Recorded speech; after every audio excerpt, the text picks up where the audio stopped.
Hermanos, en la época de Jesús había muchas discusiones entre los entendidos de la ley y diversas escuelas. Y Jesús, aunque no tenía una escuela oficial, no era un rabino oficial, le faltaba una de las características propias para ser un rabino oficial.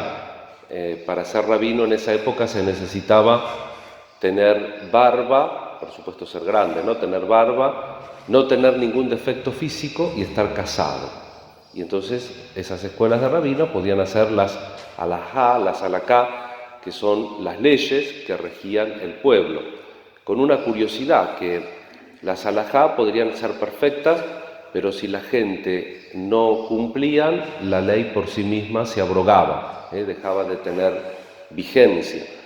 Y Jesús, sin embargo, es muy buscado por la gente porque dice que no enseña como los otros, sino que enseña con autoridad. Es decir, hace lo que dice, su misma presencia, su manera de ser es una enseñanza. Y las discusiones que nos traen en el Evangelio de la época, por supuesto, eran cuál era el más grande de los mandamientos. Recuerdan que también se le pregunta esto a Cristo, y Cristo dice que el primero, amar a Dios con toda el alma, con toda la mente, con todo el corazón, y al prójimo como a uno mismo. Y la otra discusión que había también en la época era cuándo se podía dar el libelo de repudio. Nosotros diríamos con el lenguaje de hoy el acta de divorcio a una mujer. Y había dos escuelas fundamentales, una muy rigorista y la otra más laxa. La escuela de Hillel era más laxa. Si la señora cocinaba mal, el marido la ponía a despedir.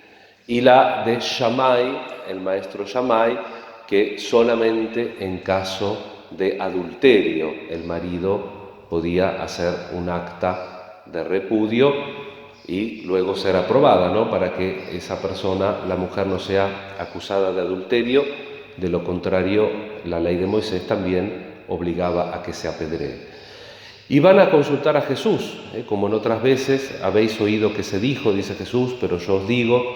Jesús nunca se limita a ponerse a discutir en un nivel legal, a ver si usamos la ley más importante o la ley más rígida o la ley más floja. No cambia las leyes a nivel, digamos así, legislativo, judicial, sino que Jesús se preocupa del sentido original de la palabra de Dios. La palabra de Dios es un libro inerrante, es decir, dice la verdad, pero nosotros no tenemos que leerlo. Bueno, a ver, necesito saber biológicamente cómo me desarrollo como ser humano, voy y consulto en la Biblia. Necesito jurídicamente, a ver cómo arreglo que mi señora se le quemó el guiso hoy, a ver cómo arreglo No, la Biblia no es así. Y Jesús no se comporta así, sino que es la revelación del encuentro de Dios con su pueblo. En alguna homilía nosotros recordamos que no somos producto de la nada o de la casualidad, que somos producto de un diseño, de un proyecto de amor del Padre, y la dignidad humana estriba en el hecho de que Dios nos hizo a su imagen y semejanza. Evidentemente no porque somos omniscientes o todopoderosos, porque somos invisibles, sino porque tenemos la capacidad de amar, de unirnos, como la Trinidad, el Padre y el Hijo se aman eternamente, generando el Espíritu Santo desde siempre, que es el amor. Y Jesús, cuando se pregunta por estas cuestiones prácticas del matrimonio, recuerda el proyecto original de Dios.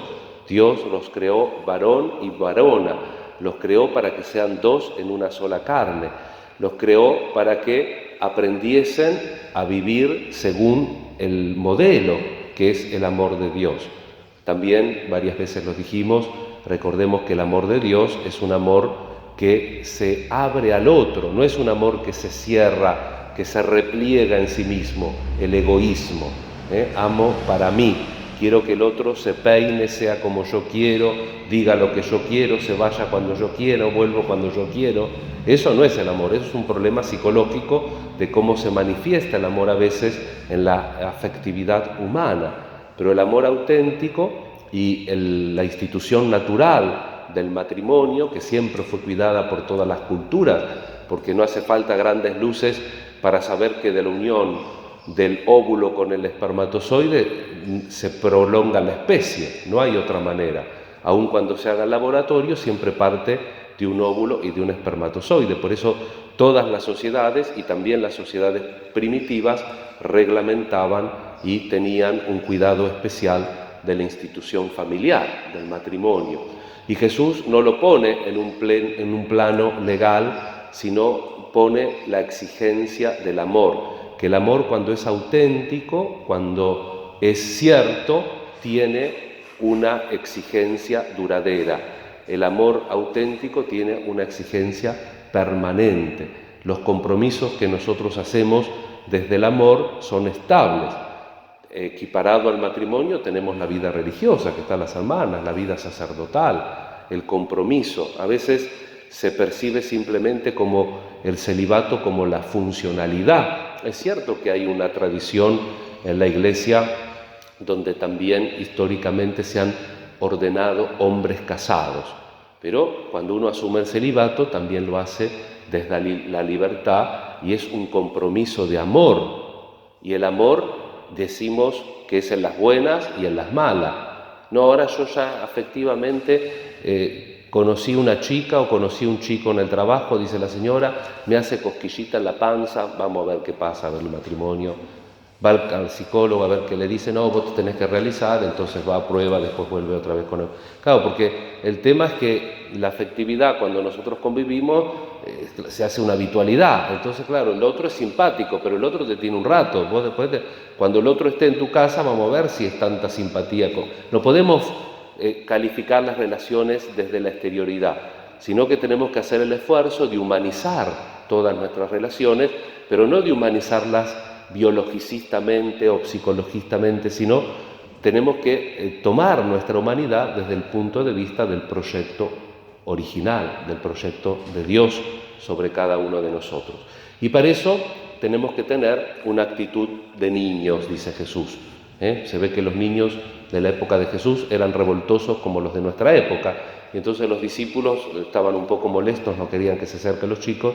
Jesús se enoja, dice no, que vengan, y los bendice, los abraza, porque dice que el reino de los cielos tiene que ser recibido como un niño. Evidentemente que los niños no tienen toda simpatía, si no los discípulos no hubieran reaccionado como reaccionaron, pero el niño tiene esa capacidad, no tiene tantos complejos, no tiene tantas vueltas, es algo que haya sufrido algún trauma. Un niño es receptor, receptivo. También el cuidado que nosotros tenemos que tener en la infancia para educarlos y para no dejarlos expuestos a influencias que sean negativas, precisamente por esa apertura que tiene esa persona que se está abriendo al mundo.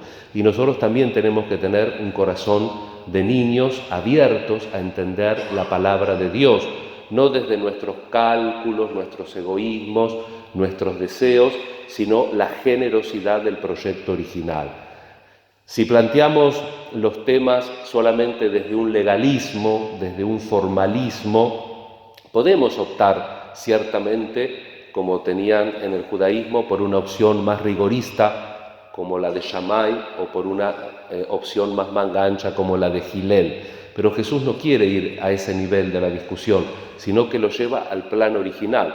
Y este plano es mucho más fácil, es mucho más natural, pero es mucho más exigente, porque Jesús lo lleva al plano del amor. Serán dos en una sola carne, porque todas las relaciones de alguna manera están inspiradas, tienen el reflejo, son el reflejo, el arquetipo de la relación de la Trinidad, que es una relación constante de amor y de entrega. En este día que la liturgia, si no fuera domingo, recordaría a Nuestra Señora del Rosario, vamos a pedir a la Virgen, como buena madre, que nos enseñe a educar nuestra afectividad y nuestro amor. Acompañamos espiritualmente a la gente que está regresando de Luján, seguimos pidiendo al Señor que nos haga cada vez más, con un corazón de niño, entender su palabra y vivir en ese proyecto original que Dios soñó para cada uno de nosotros. Que así sea.